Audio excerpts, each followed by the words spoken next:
Hey now, Forge faithful, Anthony Urciuoli with you. It is Three Keys to the Match presented by Volkswagen. It's the Forge Audio Network, and it's the CPL Final edition of Three Keys to the Match. Forge FC in our nation's capital. They're on the road for the one-match final against Atletico Ottawa at TD Place Stadium. And we have 1 versus 2. I've been saying it all week. The ideal matchup from a league perspective, from Ottawa's perspective, in terms of playing, I had a million wrestling analogies this week, whether it was through Focus on Forge or a match day preview.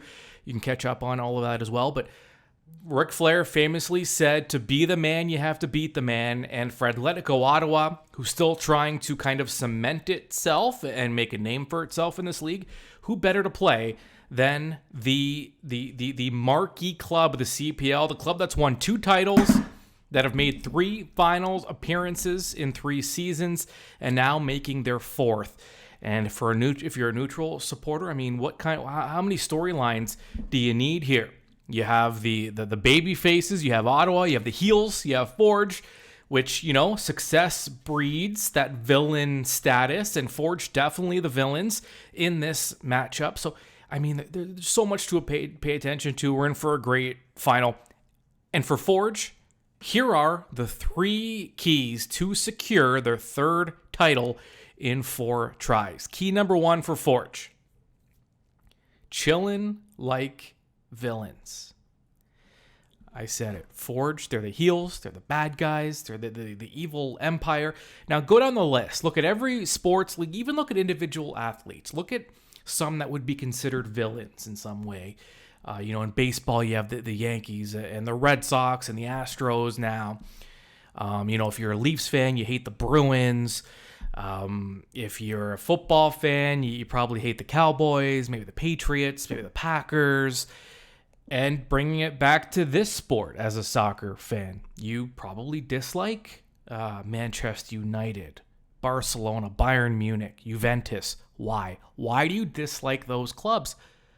Because you're tired of seeing them win. You're tired of seeing them successful. You're tired of their popularity.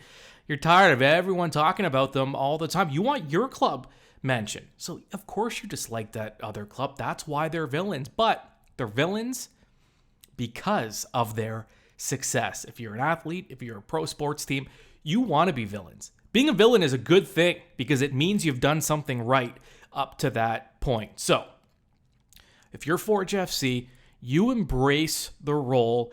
And Forge, they played in so many big matches as away clubs, as home clubs, whether it was a Canadian championship at home, thoroughly outplaying Toronto FC and getting unlucky in penalties. But that was a pressure cooker of a situation for Forge in front of a packed house. And for a league and for clubs that are still trying to kind of develop a brand, you want to perform well at home. So Forge is used to these big. They played Cruz Azul at the Azteca. The trips they've made in foreign countries for weeks at a time, they're used to these situations. And so when you are the villain, when you are going into an away stadium, and in this case, it'll be a hostile crowd. It's going to be a hot crowd at TD Place Stadium, and embrace that role. Puff that chest out. Feel confident. Feel good about the fact that everyone around you wants you to lose for the most part. There will be a Forge FC supporter section, but for the most part, and it's not just Ottawa fans, I can guarantee you the vast majority of soccer fans in Canada are rooting against Forge FC. Use that. Use that as motivation. That villain role can be so empowering. It makes you feel important. Being irrelevant, that's scary. That's kind of a depressing thought. But you're not relevant. You're the most talked about club. You're the most celebrated club, and you're the most accomplished club. So again, we've called it Forge swagger, and coaches and players from opposing clubs have talked about this. There's just something about this team. There's a bit of a little hitch in their step. The chests are a little puffed out, and they should be. So carry that onto the road into Ottawa and embrace that villain role. Get some motivation from it. Key number 2 for Forge FC. Actually, I lied. We're not going to key number 2 yet because we got to hear from head coach and technical director Bobby Smyrniotis in his pre-match press conference. Ottawa's been trying to take the pressure off their players. I mean, that's what it seems like anyway, by making it seem like Forge is the club with the more of the pressure in this match because they are technically the favorites. But Forge will be quick to tell you that's not exactly the case. Bobby Smyrniotis asked about the pressure facing Forge, and Bobby gave a very honest answer. He thinks the pressure is all on Ottawa. I'm going to say something that's maybe it's a little funny here, but we've got 2 North Star Shields back at home. You know, I can go to sleep easy at night, and so can a lot of the players. So the pressure, there's nothing. Pressure is maybe playing in the Azteca. These are games that you come out and enjoy. You know, this team's playing in their 4th final. We've played in a lot of big matches, so we're coming out here and to enjoy the game. They're the ones that are playing in front of a big crowd, which I hope it's what the numbers are looking like, and if they can be even larger, even better. But they're the ones that are going to have to come out and play some football and entertain all these fans that are coming out there, so that they can keep coming out. Yeah, there's Bobby. And before we go to key number 2, we're not done because Daniel Crutzen, Woobens Pacius both spoke in the pre-match player availability before this match on Sunday, and they were asked about pressure. And listen to the response from Pacius. Again, like I said, it's not about pressure. I think we are more confident than we can resend the pressure. Like I said, it's a fourth final for Forge. I think we used to play on these big games. Same for Champions League and all these Canadian Championship game against MLS teams or whatever. So again, I don't think it's about pressure.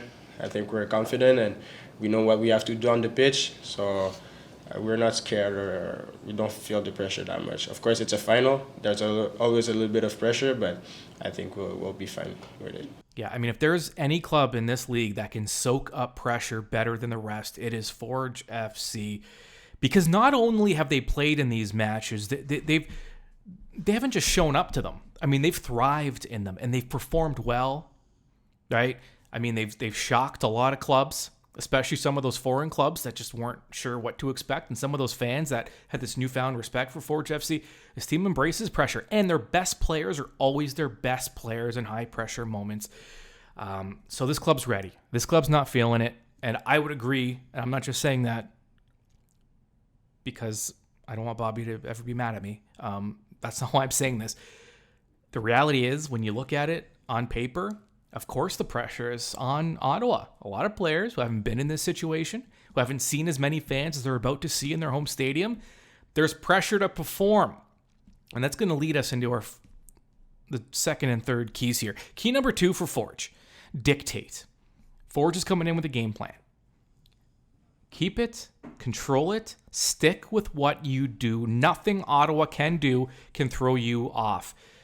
If you're Forge FC and you know how these two teams like to attack and how they like to, their overall philosophies. And of course, there are some wrinkles that change here and there. Bobby's talked about it. He's done it before. He'll throw in something a little different, throw in a bit of a wrinkle just for the final to kind of throw the other team off. But at the end of the day, we know what their philosophies are. Forge wants to possess the ball. They want to control the tempo. And they want to control the match, and they want to do it through ball control, and they want to be able to hit you with tempo and attack certain spaces where they feel like they have an advantage. Forge knows that they have the frameworks in place. It's what they want to do. Ottawa, a little different. They're going to let you possess the ball. They're going to let you hold it. They're going to play patient, right? They're going to maintain their shape, and they're going to defend. And they're going to try and beat you on the counter, and they're going to try and throw you off with some presses here or there in the midfield and from the back line, and they will throw in some things like that. They're also very efficient on set pieces, but at the end of the day, the two styles are conducive to Forge FC wanting to dictate, because they're going to want to dictate, they're going to want to possess, they're going to want to control, and Ottawa's really just going to let them. At least that's what they've been doing to this point. So now if you're Ottawa, you're at home now. You're in a final. The crowd's kind of hot. There's chanting.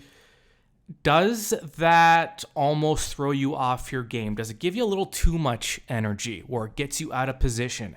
It gets you out of your game plan. It's hard to play a patient game when there are over, more than 10,000 people screaming for you to because they want you to score, because they want you to win. Can you be as patient? In my opinion, this is an opportunity for Forge to dictate from start to finish. Now, we heard from Bobby Smyrniotis. We're going to hear from him again because he talked about those two contrasting styles and what Forge wants to do. And then part of his comment's going to segue into our third key here. So here's Bobby. Each one of these games is different. We can talk about tactics all we want, and the second minute there's a goal. Then start flipping coins all over the place because coaches are trying to figure out now what's next.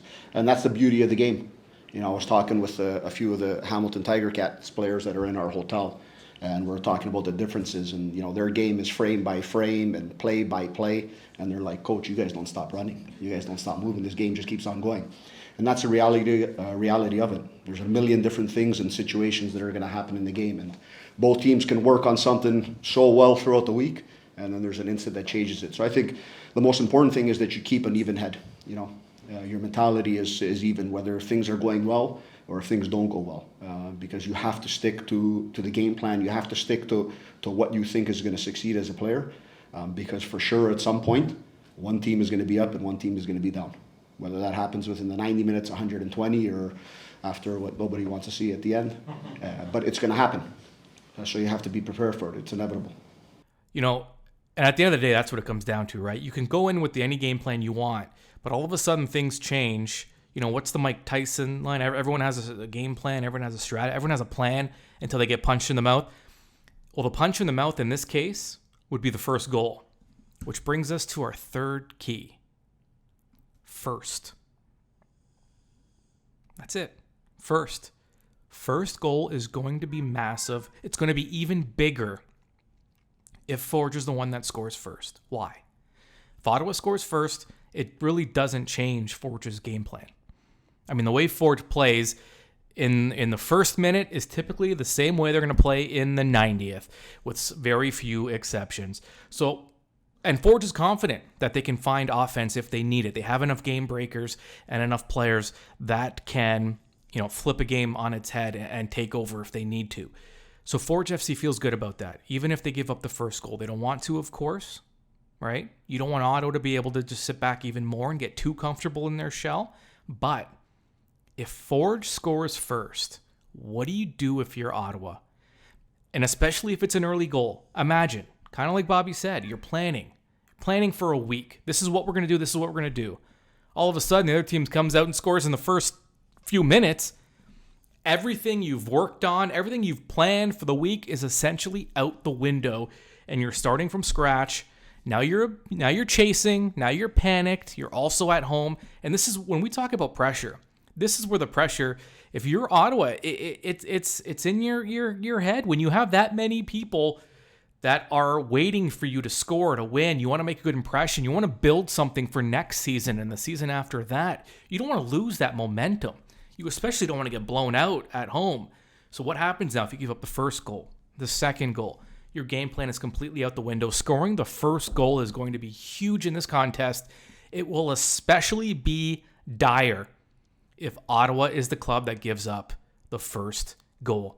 So those are your three keys heading into the CPL Final. 3 keys to the match presented by Volkswagen. Key number 1, chillin' like villains. Embrace that villain role. Feed off it. Get some confidence from it. Get that little swagger that Forge likes to bring. Key number 2, dictate. Dictate the tempo from start to finish. Forge is built to do that with their ability to control the game with ball possession. Key number 3 for Forge, first. Score first. It completely throws Ottawa's game plan out the window, and now they are adjusting on the fly. That is not where Ottawa wants to be. All right. I like I said, I got to catch a bus to Ottawa. For those of you that are going, I look forward to seeing you there. For those who cannot make the trip, viewing party at End Zone Bar and Grill. You can watch the match there with fellow Forge fans. If you just want to watch at home, that's great. Why not? One Soccer, Fubo TV, and you can catch the CPL Final live as Forge go for their 3rd title in 4 seasons and their 4th consecutive finals appearance. Okay, coming up, match in review. The next time we do one of these, we will already know who the winner of the CPL final is. So make sure you tune in to that to get some instant reaction, and we'll be doing the match in review from Ottawa. So that'll add a nice little spin to it. Okay, I can't wait. I know you can't either. We'll talk to you soon.